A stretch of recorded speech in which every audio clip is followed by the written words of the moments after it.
What up, guys? This is no less than the third time I've recorded shit. And today we are comparing the quality of video on Gcam versus the stock MIUI camera app. Now, the reason that I'm having to record this video so many times is I've had updates to both Gcam. First, it was to 1.4 of Uranix's Gcam, which supposedly added better OIS.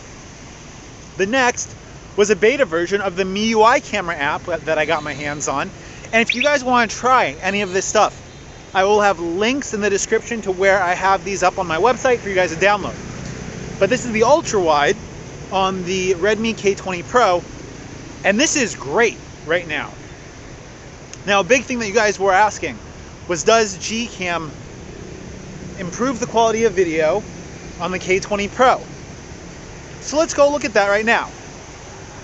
Now, one of the reasons that I haven't gone out of my way to review the video features on Gcam on the Redmi K20 Pro is that, by and large, I haven't seen much of an increase in quality when using Gcam on the Redmi K20 Pro.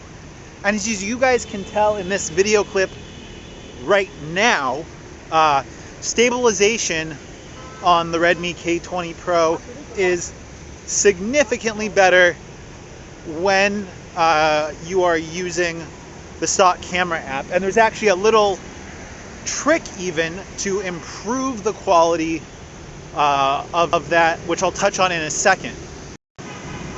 Okay, here you guys go. We have a non-stabilized video shot right now with the Gcam app, and we're going to switch it to the Xiaomi app. Okay, and here you guys go, stabilization off on the Xiaomi app. Let's go ahead and compare those two footages together. Another thing worth noting with the stock camera app is that you can shoot video with all three focal lengths. It is worth noting that when using the telephoto, it's just cropping in on the original image sensor though. It's not actually utilizing that third camera. That third camera, the telephoto, doesn't actually shoot video at all on the Redmi K20 Pro, and in low light, it's not used to take telephoto shots.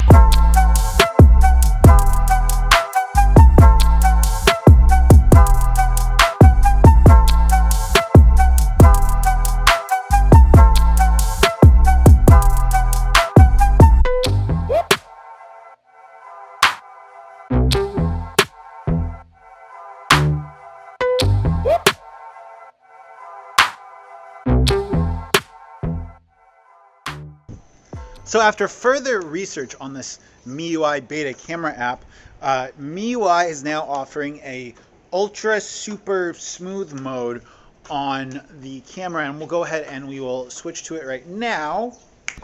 And when you actually switch to this ultra steady camera or ultra steady version of the camera, essentially what Xiaomi is doing is they're using the ultra wide lens on the Redmi K20 Pro, and they're cropping in a little bit to give you better EIS. Now, there's a bit of a trade-off, because when you decide to use the super steady video for the app, it maxes out at 1080p 30 frames a second. And as we already know from my other video, Xiaomi doesn't actually give you 4K 60 EIS, but they give you 4K 30 with EIS. So the fact that this is forcing you to use 1080p is a little bit of a downgrade. Now, Xiaomi also has a straighten feature on their EIS, and that essentially does this. Now, the straighten feature uses the camera's own internal accelerometers to always keep the horizon straight. What this does in all actuality is it adds an extra layer of stabilization to your video.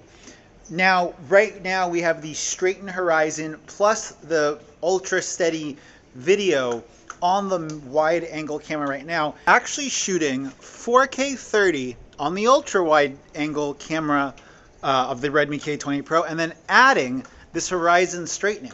That way we get higher resolution that we can then use to stabilize in post if you guys want to use the Google Photos like post-processing stabilization, you have more pixels to use with. And so this stabilization, I have to say, is absolutely incredible. And it actually competes almost with this. Hold on. So right now I'm using the DJI Osmo Pocket, which is a 3-axis mechanically stabilized gimbal, and with a field of view similar to what we have shooting on the Redmi K20 Pro, the normal camera lens with straightening and EIS on. Okay, so as you guys can see, using the stock camera app, or in this case using the beta camera app,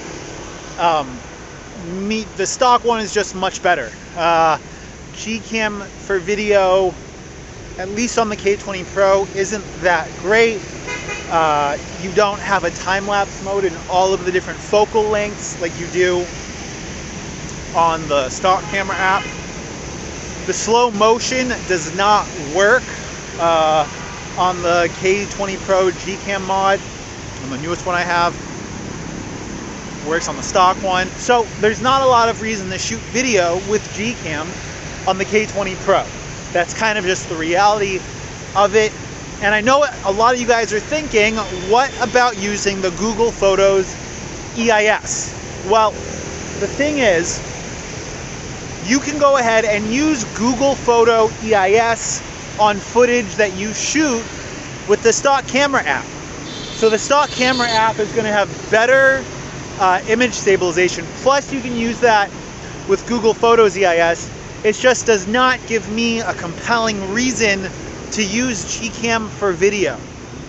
It's just one of those things that if I had to suggest to people use Gcam or not use Gcam for video, I would say definitely don't use it for video. If you guys want me to compare other video apps, let me know in the description down below. And if you guys want to download these, don't forget, guys, can go ahead and check out my website. And until next time, it's been Mitchell, coming to you from a relatively quarantined, lockdown city, chancing getting arrested because we're not supposed to be out right now. Peace.